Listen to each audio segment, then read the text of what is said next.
Only friends के 6th episode की starting में दिखाया जाता है टॉप और म्यू साथ में टाइम स्पेंड कर रहे होते हैं। यहाँ म्यू टॉप को उसकी दो माओं के साथ की पिक्चर दिखाता है और बताता है कि ये मेरी माँ बाऊ और मेरे पापा मैं छोटा था तभी सेपरेट हो गए। उन्होंने मुझे बाद में बताया कि उन्हें अपनी फ्रेंड पर क्रश है, तो उन्होंने पापा के साथ ब्रेकअप कर लिया और मेरी ये दूसरी मानिंग उनके साथ वो शिफ्ट हो गई और उन दोनों ने मुझे साथ में बड़ा किया है। टॉप कहता है ये ऐसा लग रहा है जैसे तुम्हें वार्म फैमिली मिली है बजाय मेरी फैमिली के जो बस काम करते हैं। जब से मैं बच्चा था तब से वो मुझे अकेले सोने के लिए छोड़कर चले जाते थे। मुझे लगता था ये अच्छी बात है, मुझे उससे फ्रीडम मिली, पर तुम्हारे फैमिली की बात सुन के मुझे ऐसा लग रहा है जैसे मुझे भी ऐसी फैमिली चाहिए थी। म्यू कहता है वो दोनों वजह हो सकती है कि मुझे प्यार नहीं चाहिए था।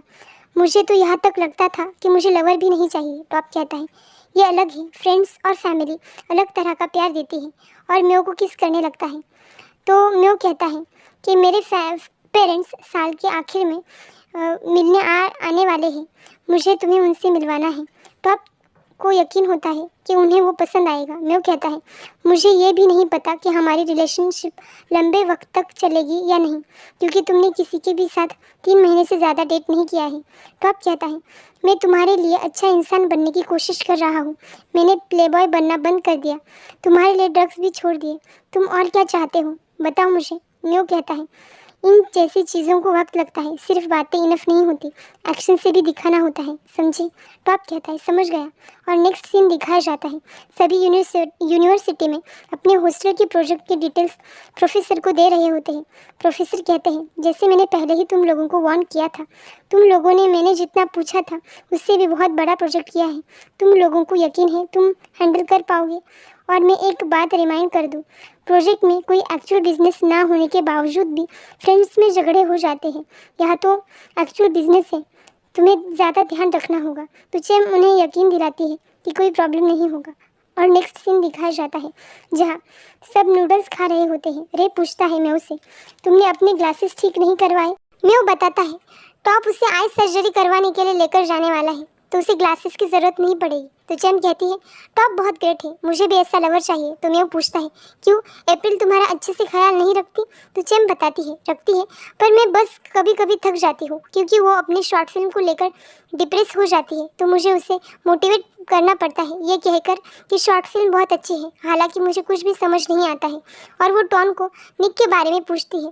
तो टॉन कहता है मेरा और उसका कुछ नहीं चल रहा, मेरे जैसा कभी भी किसी को डेट नहीं कर सकता। और इसके बावजूद भी चैम उसे म्यू के बर्थडे में बुलाने के लिए कहती है। नेक्स्ट सीन में टॉन और निक साथ में टाइम स्पेंड कर रहे होते हैं। यह टॉन निक को सनस्क्रीन लगाने के लिए पूछता है क्योंकि उसके हाथ पीठ तक नहीं पहुंच रहे होते। और वो पूछता है तुम्हें बैड गाइज पसंद है ना, इसलिए तुम्हें मैं पसंद आया। निक उसकी बातें सुनकर उसके साथ मस्ती करने लगता है। तभी वहाँ एक लड़का आता है, वो उसे हेलो कहता है, पर टॉन उसे इग्नोर करता है और उन दोनों के बीच पास्ट की कुछ बातें होती है। वो वहाँ से चला जाता है। टॉन निक को बताता है तुम्हें याद है मैंने तुम्हें एक स्टोरी बताई थी, किसी ने मेरे परमिशन के बगैर मेरी वीडियो ली थी। ये वही लड़का है और वो मुझे अभी भी शक है कि उसने मेरा वीडियो डिलीट किया है भी या नहीं। यह सैंड उसकी माँ को हॉस्पिटल में लेकर आया होता है। सैंड कहता है फिर से हाई ब्लड प्रेशर, आप इनफ स्लीप ले भी रही है या नहीं। सैंड की माँ कहती है बार 2 AM को बंद होता है, मुझे सब चीज़ें देखकर घर जाना पड़ता है और तुम मुझे इतनी सुबह यहाँ लेकर आए हो।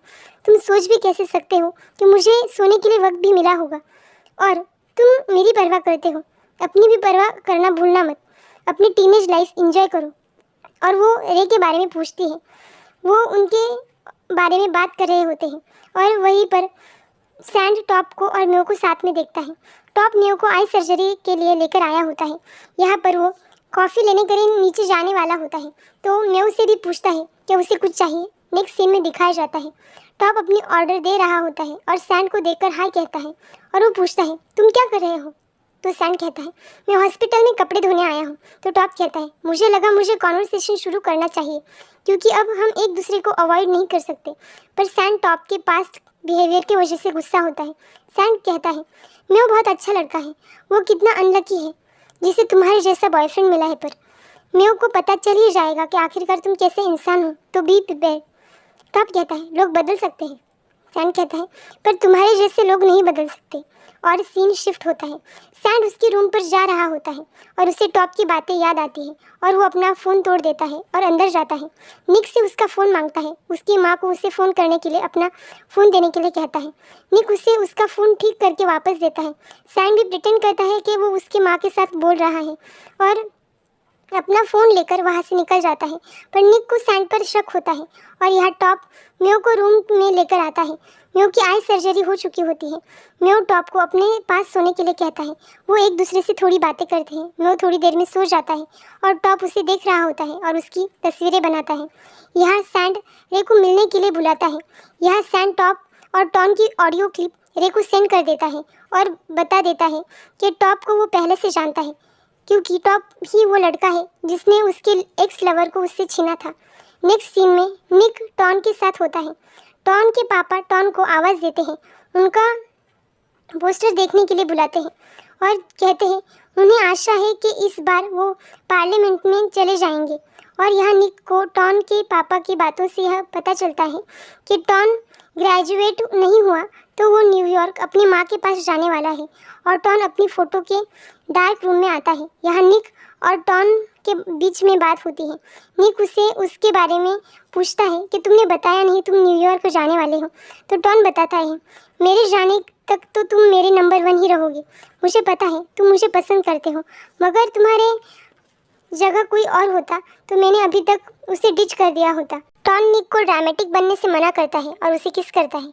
निक भी मान जाता है और वो भी उसे किस बैक करता है। नेक्स्ट सीन में दिखाया जाता है रे और टॉन के बीच में टॉप और टॉन की हरकत की वजह से बहस हो जाती है। पहले तो टॉन सफाई देने की कोशिश करता है पर आखिरकार कहता है तुम इसमें कैसे शामिल हो। हाँ, तुम तो एक अच्छे फ्रेंड हो जो मेव को लेकर प्रोटेक्टिव हो। मुझे तो लगा था तुम खुश होगे। जो कुछ भी हुआ है उसकी वजह से तुम्हें हमेशा अपने चांस के लिए इंतज़ार करना पड़ा है। टॉन की ये सब बातें सुनकर रे बहुत गुस्सा होता है और उसे पंच करता है। टॉन कहता है तुम्हें मुझे थैंकफुल होना चाहिए, मैंने तुम्हें फ्रेंड जोन से बाहर निकाला है। और रे फ्रस्ट्रेट होकर वहाँ से निकल जाता है और आखिरकार मेव का बर्थडे आता है। सब साथ में सेलिब्रेट कर रहे होते हैं। टॉप म्यो को बर्थडे गिफ्ट के तौर पर अपने हाथों से बनाई हुई तस्वीरें देता है।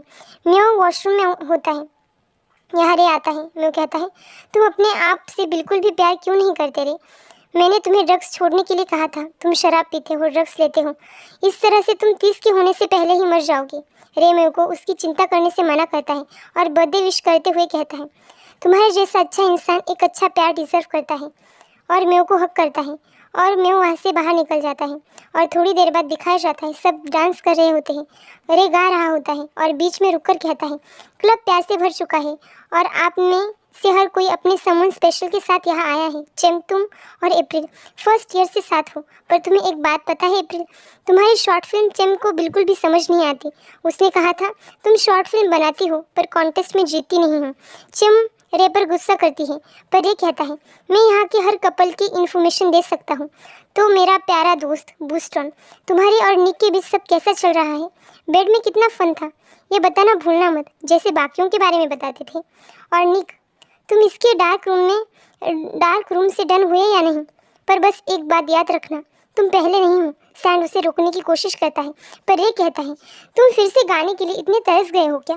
तुम सिंगर नहीं बनना चाहते, बस पैसे कमाना चाहते हो। अगर तुम इतना ही चाहते हो तो मेरे साथ सोते क्यों नहीं। सैंड उसे धक्का दे देता है और रे कहता है बर्थडे बॉय, मेरे पूरी ज़िंदगी में मेरे लिए तुम्हारे जितना लविंग केयरिंग और कोई नहीं रहा। तो मैं चाहता हूँ कि तुम खुश हो। तुम जो भी चुनो, जो भी तय करो, तुम जिसे भी चुनो, मैं आशा करता हूँ कि इसका रिज़ल्ट अच्छा ही हो। किसी अच्छे को चूज़ करो, ऐसे को जो तुम्हें खुश रख सके। उस खुशी में भले ही मैं शामिल ना हूँ, मुझे कोई एतराज़ नहीं। और तुम टॉप, मैं म्यो की बेस्ट केयर करता था पर अब वो तुम्हें मिल गया है तो तुम उसका अच्छे से ख्याल क्यों नहीं रखते। म्यो बीच में आ जाता है पर फिर भी रे और टॉप के बीच झगड़ा हो जाता है। रे बूस्टन को भी क्वेश्चन करता है पर वो चुपचाप वहीं पर खड़ा रहता है। म्यो रे पर बहुत गुस्सा करता है। रे बाहर निकल जाता है। सैंड उसे फॉलो करता है, उसे ड्राइव करने से मना करता है पर सैंड को धक्का देकर रे वहाँ से चला जाता है और सैंड उसके पीछे जाता है। यहाँ चेम अप्रैल को सॉरी कहती है उस सब के लिए जो उसके शॉर्ट फिल्म को लेकर उसने कहा था। अप्रैल भी चेम को ऑनेस्ट रहने के लिए कह के उसे माफ़ कर देती है। म्यो और टॉप म्यो के रूम पे आते हैं। यहाँ म्यो टॉप से कहता है मैं तुम्हें रीपे करना चाहता हूँ। मैं नहीं चाहता तुम आज रात के बारे में भूल जाओ। ये वो बर्थडे है जब मुझे सबसे ज़्यादा स्पेशल हुआ। टॉप कहता है, बजाय कि रे ने तुम्हारी आज की नाइट ख़राब कर दी। म्यू कहता है, मैं तुम्हें एक और गिफ्ट के लिए पूछ सकता हूँ। और वो टॉप की शर्ट को अनबटन करता है और वो एक दूसरे को किस करते हैं। म्यू कहता है, तुम्हें पता है टॉप, तुम्हारी सेक्स के वक्त की आवाज़ मुझे पसंद है। टॉप कहता है, कौन सी आवाज़? और म्यू ऑडियो क्लिप प्ले कर देता है और कहता है, ये आवाज़। और टॉप के तो होश ही उड़ जाते हैं और हमें वॉशरूम का सीन दिखाया जाता है। म्यू बाहर आता है, तभी उसके फ़ोन पर रे ऑडियो क्लिप सेंड करता है और सब कुछ बता देता है। और प्रेजेंट में म्यू टॉप से उसकी इस घटिया हरकत की वजह पूछता है। टॉप एक्सप्लेन करने की कोशिश करता है, उसे समझाने की कोशिश करता है, पर म्यू का दिल टूट चुका होता है। और इसी हार्ट ब्रोकन सीन के साथ 6th एपिसोड खत्म हो जाता है। थैंक यू फॉर वॉचिंग डाइविड drama and thank you for subscribing this channel. Thank you so much.